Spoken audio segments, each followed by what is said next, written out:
स्वागत है आप सभी का हमारे इस channel new Kashi study classes पर। देखिए, हमने जो आधुनिक इतिहास की जो श्रृंखला स्टार्ट की है, आज उसी में जो जनजाति विद्रोह और किसान आंदोलन है, और लगभग हमने बताया था कि बहुत ही इंपॉर्टेंट क्लास है ये। जितने भी एग्जाम, वन डे एग्जाम, चाहे सिविल सर्विस के एग्जाम जितने भी होते हैं, उन सभी में इसमें से क्वेश्चन बहुत बनता है। तो मैंने एक वीडियो बना दिया है इस पर, और उसी का नेक्स्ट वीडियो, क्योंकि हमने लगभग सभी सोचा है कि जब इतिहास पढ़ाई रहे तो सभी को ख़त्म किया जाए एकदम डिटेल में। तो उसी में से ये भी है जितने भी आंदोलन है। फिर इसके बाद एक वीडियो और बचेगा जो किसान आंदोलन। अभी तो जनजाति विद्रोह पर दो, आज ये खत्म हो जाए तो दो हो जाएंगे, और एक बचेगा तो किसान आंदोलन पे एक वीडियो और हो जाएगी, तो खत्म हो जाएगा लगभग आधुनिक इतिहास का क्वेश्चन। तो चलिए स्टार्ट करते हैं क्लास हम आज का। पाली गारो का युद्ध, ये पूछा जाता है क्वेश्चन कि पाली गारो का युद्ध जो था ये कब हुआ था? सन 1801 से 1856 के बीच में हुआ था। होता क्या, 1801 से 1856 मतलब उसी में विद्रोह उभरता रहता था, अंग्रेज दबाते रहते तो उभरता रहता था, और अंग्रेज क्या करते थे? दबाते रहते थे। ये जो हुआ था तमिलनाडु में हुआ था। ये जो पाली गारो का युद्ध हुआ था कहाँ पर हुआ था? तमिलनाडु में। तो क्वेश्चन आपसे पूछा जाता है कि इस सन कब हुआ था और किस राज्य से संबंधित है। एक तरफ विद्रोह दे दिया जाता है और एक तरफ राज्य दे दिया जाता है, फिर मिलाने के लिए देता है कि कौन सही सुमिलित है। 1, 2, 3 सही वैसे देता है मिलाने के लिए, तो याद रहे आपको। फिर है वहाबी विद्रोह। वहाबी विद्रोह जो है 1830 से 1860 के बीच में हुआ था। ये पटना में हुआ था। ये एक प्रकार से मुस्लिम सुधार से संबंधित ही विद्रोह था, मुस्लिम सुधार से संबंधित। यानी कि जैसे इनका मानना था कि हम लोग पैगंबर साहब वाला व्यवस्था लागू करना चाहते थे ये लोग, तो अंग्रेजों ने इन्हें भी अच्छे से दबा दिया था। वहाबी विद्रोह 1830 से 1860 में मुस्लिमों द्वारा किया गया था पटना में। फिर उसके बाद रामोसी विद्रोह। यह रामोसी विद्रोह एक जनजाति विद्रोह था पश्चिमी घाट में। पश्चिमी घाट में कई राज्य आते हैं, तमिलनाडु, कर्नाटक, तमिलनाडु नहीं आता है, केरल, कर्नाटक, गोवा, महाराष्ट्र, गुजरात के ये सब एरिया आता है। तो उसमें जो एक जनजाति रहती है रामोसी जनजाति, एक रहती है महाराष्ट्र में, विशेष तौर पे महाराष्ट्र में हुई थी। 1829 में हुई थी, 1822 से 1829 के बीच में पश्चिमी घाट में हुआ था। फिर उसके बाद है सन्यासी विद्रोह। ये 1770 में हुआ था बंगाल में। सन्यासी विद्रोह में क्या था, जानते होंगे कि जो एक शंकराचार्य थे, शंकराचार्य के जो अनुयायी थे, अंग्रेजों ने उन पर क्या किया था? टीका चंदन लगाने, इस सब पे क्या किया था? प्रतिबंध लगा दिया था। टीका चंदन लगाने पे नहीं, बल्कि मंदिरों में अगर आप दर्शन करने जाते हैं या कोई भी मुस्लिम अगर मस्जिद में जाते हैं नमाज़ पढ़ने के लिए, तो टैक्स लगा दिया था। तो चूँकि रूढ़िवादिता दूर करना चाहते थे अंग्रेज लोग। बाकी वर्तमान तो अपने देश में आप स्थिति देख ही रहे होंगे कि यहाँ पर शिक्षा, रोजगार, बेरोजगारी की तो बात नहीं हो रही है, और यहाँ पर एक मस्जिदों में एक से एक मंदिर मिल रहे हैं। मस्जिदों में मंदिर मिल रहे हैं, उसके पीछे के कारण लोग बताते हैं कि हमारे देश में जब मुस्लिम शासक आए थे तो उन्होंने यहाँ के मंदिरों को गिरा करके मस्जिदों का निर्माण किया। तो एक बात तो मुझे समझ आती है कि भगवान खुद अपना मंदिर नहीं बचा पाए, और उन लोगों को भी नहीं समझ में आया कि जो मुस्लिम शासक आए उनके अल्लाह ने खुद मस्जिद नहीं बनाया, उनके भक्तों के द्वारा बनाया गया। दोनों मूर्ख है, एक्चुअली दोनों मूर्ख है। इसलिए देश की स्थिति ये है, विकसित देश कहाँ से कहाँ जा रहा है, और हम लोग अपने इतिहास में लौट के फिर जा रहे हैं वैदिक सभ्यता की ओर, जहाँ पर मंदिरों मस्जिदों की बात की जाएगी। तो इससे पता चलता है देश की स्थिति खराब होगी। तो देखिए, उसी में से सन्यासी विद्रोह था। उन्हीं के द्वारा जब टैक्स लगा दिया गया, तो जो शंकराचार्य के अनुयायियों ने जो विद्रोह किया था उसे कहते हैं सन्यासी विद्रोह। कहाँ पर हुआ था? बंगाल में हुआ था। फिर उसके बाद फकीर विद्रोह 1776 में हुआ था। फकीर विद्रोह कब हुआ था? 1776। कहाँ पर हुआ था?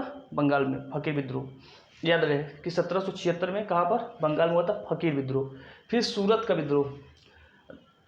सूरत का विद्रोह ये 1844 सूरत में हुआ था। इस वक्त अंग्रेजों ने क्या किया था कि 50 पैसे टैक्स बढ़ा दिया था नमक पर। 50 पैसे, सोचिए 50 पैसे की कीमत नहीं है, लेकिन उस वक्त जब अंग्रेजों ने 50 पैसे बढ़ाए थे तो मतलब बहुत बड़ी कीमत हुआ करती थी 50 पैसे की। तो 50 पैसे के नमक पर टैक्स बढ़ा दिए, तो जिसे सूरत में क्या किया, सब लोगों ने अंग्रेजों के खिलाफ विद्रोह स्टार्ट कर दिया 1844 में।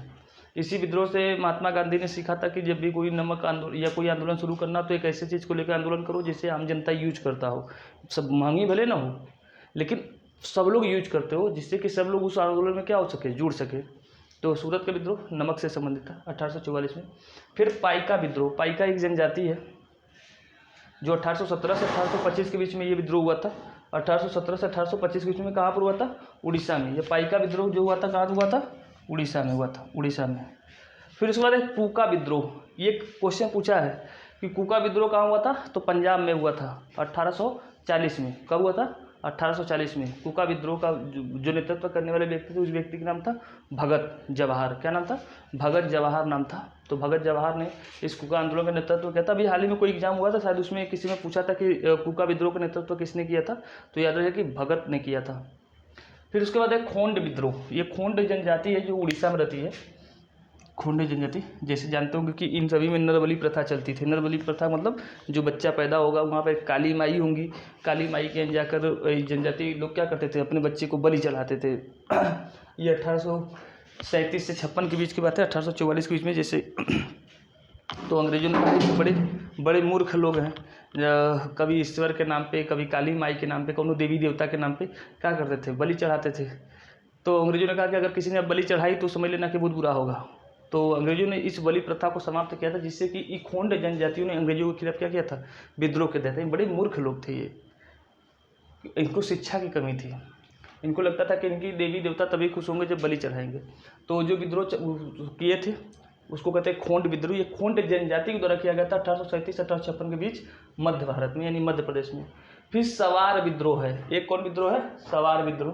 खोंड एवं सवार विद्रोह एक साथ ही है। खोंड एवं सवार विद्रोह एक साथ ही है, उसी खोंड को सवार विद्रोह भी कहते हैं। फिर नागा विद्रोह। नागालैंड के लोगों को क्या कहते हैं? नागा जनजाति के कारण उसका नाम पड़ा है नागालैंड। तो नागा जनजातियों के द्वारा जो विद्रोह किया गया था 1931 में, कहाँ पर किया गया था?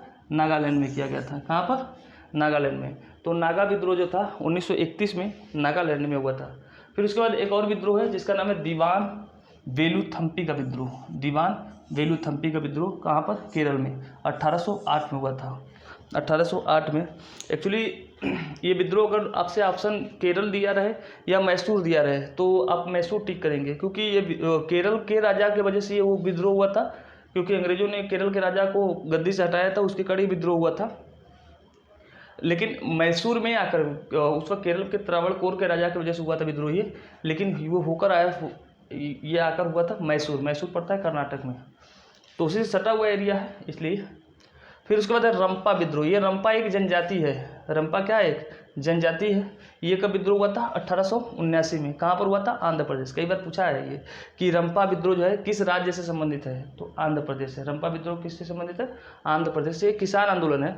ये एक किसान आंदोलन था। एक्चुअली था क्या कि वहाँ के जो जमींदार थे ना, उन जमींदारों ने, मैंने आपको पहले भी बताया कि जितना अंग्रेजों ने शोषण नहीं किया है हमारे देश में, उतना इसी जगह के जमींदारों ने या इसी जगह के जो आज अमीर लोग हैं उन लोगों ने शोषण किया है।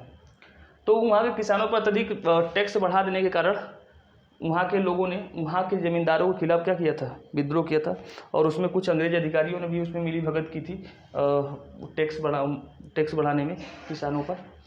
तो दोनों के खिलाफ था, अंग्रेजी अधिकारियों के खिलाफ भी था और ज़मींदारों के भी खिलाफ था। फिर है ताना भगत आंदोलन। ये ताना भगत आंदोलन कब हुआ था? 1920 में। कहाँ पर हुआ था? झारखंड में। कहाँ पर हुआ था? झारखंड में हुआ था। ये जो खोंड विद्रोह है ना, ये मध्य भारत में यानी कई जगह है, तमिलनाडु है, पश्चिम बंगाल है, उड़ीसा में, मध्य प्रदेश में है, कई जगह पर यह विद्रोह हुआ था, लेकिन विशेष तौर पे उड़ीसा और मध्य भारत में फेमस था। फिर उसके बाद है कुकी विद्रोह। एक कुका है और एक कुकी है। तो कुका पूछे तो पंजाब में है, लेकिन कुकी, ये कुकी एक जनजाति है जो मणिपुर में रहती है। कुकी कहाँ रहती है? मणिपुर में रहती है। 1826 से 1844 के बीच ये विद्रोह हुआ था। कहाँ पर? मणिपुर में। कुकी जनजाति कहाँ रहती है? अगर आपसे एग्जाम में पूछ भी रहता है कि कुकी जो जनजाति है ये किस राज्य में रहती है, तो आपको याद रहेगी मणिपुर में। और कब से कब तक हुआ था? 1826 से 1844 के बीच में। कौन से राज्य से संबंधित है कुकी विद्रोह? तो मणिपुर से। फिर चेंचू विद्रोह। चेंचू जानते हैं कि एक जनजाति है। चेंचू जनजाति केरल में भी रहती है और आंध्र प्रदेश में। तो आंध्र प्रदेश में जो चेंचू जनजाति थी, इन जनजातियों ने 1921-22 में विद्रोह किया था। किस राज्य में? तो आंध्र प्रदेश में। किस राज्य में किया था?